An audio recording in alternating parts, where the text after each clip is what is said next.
Alright, this is it. The body dump. There was so many bodies, as they say. Hello, welcome, I'm No2. Thank you for watching this video. This is it. This is the last of the campaigns, really. Act 4 is not really a campaign, though it has the dignification of Act being a part of its name. It's just sort of a boss level, right? So this is the first final thing that we got going on here. So at this point, spend all your money, heal up, get your pain pills, grenades, and things like that. Now there is some loot out here in this open area that is potential, but for the most part, if you have the money to fill up all of your slots here at this point, don't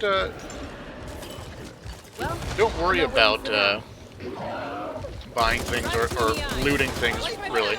You run out in front of me, and this is my fault. Sorry guys, sorry.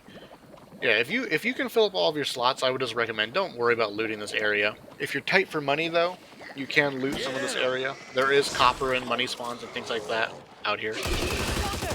I opened up the safe room door because I was tired. There's a lot of dialogue as far as like Roger's talking to us, but this is also quite interruptive.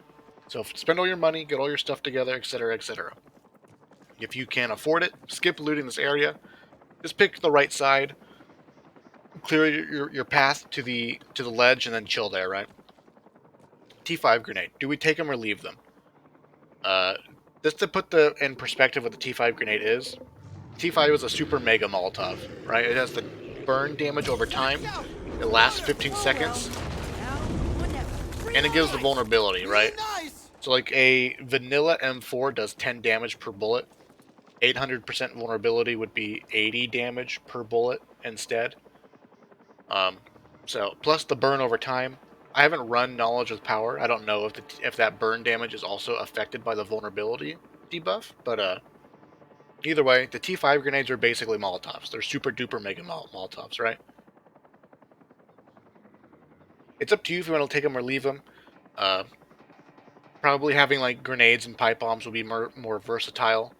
There's plenty of T5 crates out there that you can just open up a crate, pick it up, toss it at something, pick up your grenades, and move on. Things like that, potentially, that you can do. Obviously, the 100% vulnerability, we're going to want that debuff on the ogre when we decide to kill it. But it's just up to you guys. If you're hard on money and things like that, you can totally pick them up. If you like the idea of them, you can pick them up. Just to keep in mind, too, this does work on the mega nests. On the nest here, with the kill 3 nests on this mission. If you toss one of these and get a direct hit on one of the nodes or the nest itself, it will kill it. So that's a nice convenient thing as well. You can have maybe the player who's going to be like the speedrunner player take a stack of these and he is just lobbing them freely at the nest as he's going by because it's super fast and efficient. Things like that. See you on the other side. As you guys can see it, there is loot here. Now this is recruit mode, right? There's, you know, blow-upables and a med bag spawned here. M4. All these trucks typically have something in the back of them. There's a pipe bomb here. Alright, so if you really do need to loot, you can loot. But I just recommend, for the most part, there's really nothing out here that we would want, right? Ideally, we're just leaving the safe room full with all our slots filled anyways. There's potentially copper spawns as well. Right, T5 grenades and etc. So for the most part, there's really just 2 ways to do this. We have 3 nests. I know it says test the T5 grenade as our objective, but really we can just run past this first ogre, and the objective will change to kill the nests. Once we kill all the nests,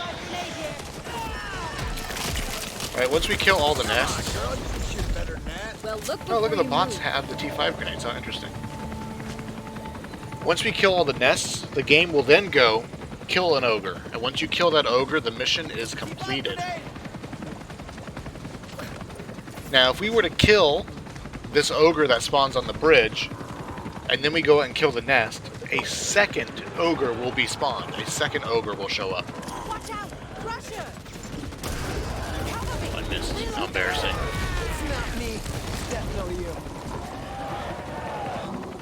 My grenades, right? a second ogre will spawn. So the two ways that you typically play this is you either kill this first ogre, right? You jump down, you clear the way, you jump down. We can shoot all these zombies, pull them up. We jump down. We T5 the ogre. We kill the ogre.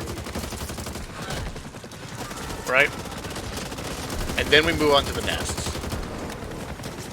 The other solution is you can actually just run past this ogre. Keep in mind that running past the ogre is a little sketchy. You can, I believe, climb this goop here.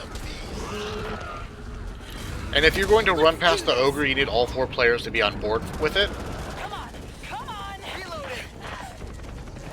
Because either you need 4 players to run together super tightly, like everyone needs to have their move speed together and understand what's happening.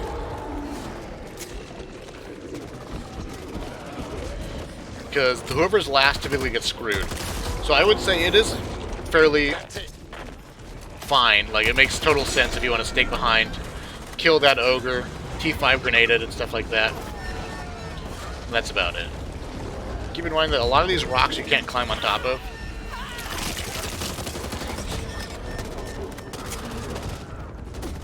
Except for some of these in the center.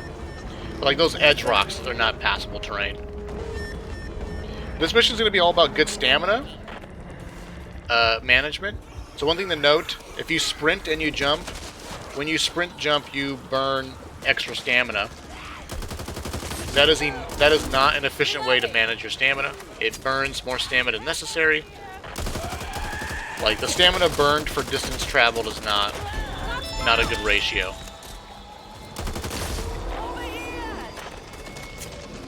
But essentially, you just want to stop sprinting when you can. Right? Nothing's going on.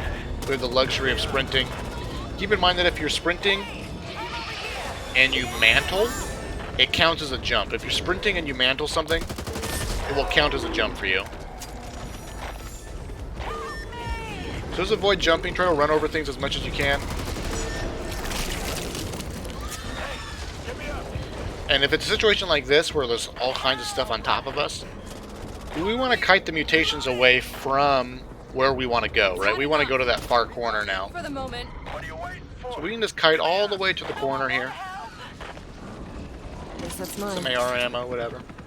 Climb this. Yeah, can't climb this. Alright, we just want to kite everything away. I'd rather be somewhere else. So that we have plenty of space and opportunity to kill this last node. So just keep in mind about your stamina. Don't jump too much. If you don't have to mantle something, don't mantle it, right? Hey, I'm over here. Get me up.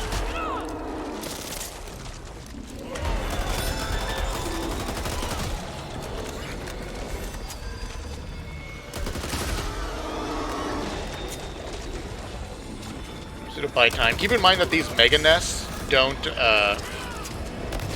become killable for like a couple of seconds after you kill the first couple of nodes.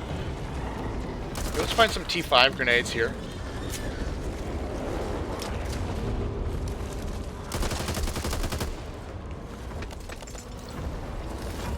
Just get a hit on him here.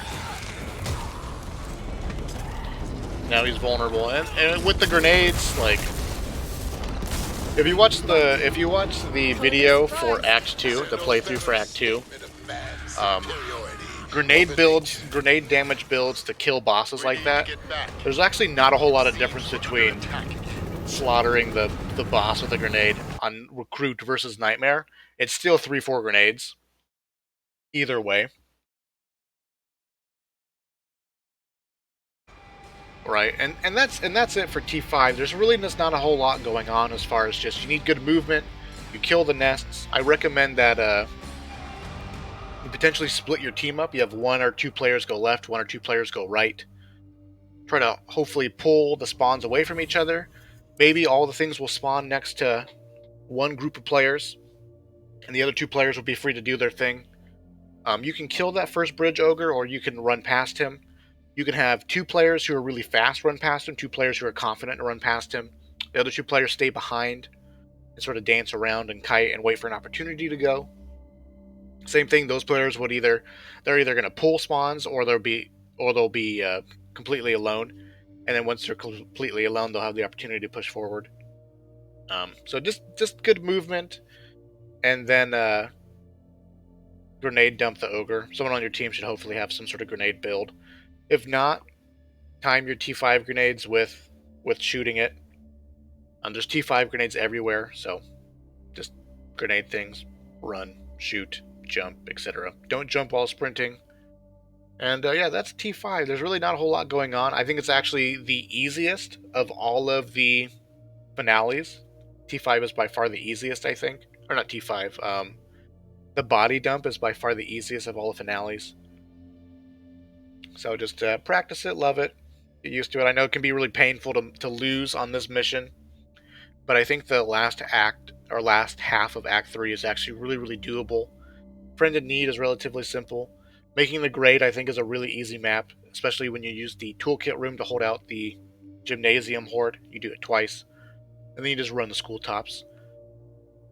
And then the Road to Hell is probably the hardest mission, but if you watch the walkthrough for Road to Hell, there's that really nice spawn manip that we can do, or not spawn manip, a timer manipulation that we can do with the mutation hordes that spawns once you're looking for the 3 chemical components, where you can shoot the alarm doors to cancel out the timer for the mutation horde, get inside a place where you need to check for the chemical, hold off the zombies inside that building because it's really easy to do so, get your chemical or not, go to the next door, repeat.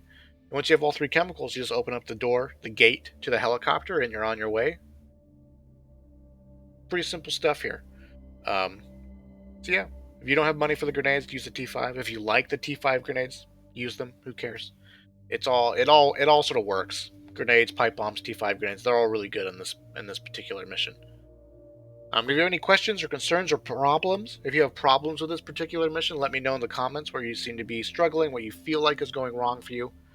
I can potentially go back and do some more in-depth stuff and think about it more and stuff like that. But otherwise, it's just good movement, good use of your grenades, and then you kill the ogre. With a good deck, shouldn't be a problem.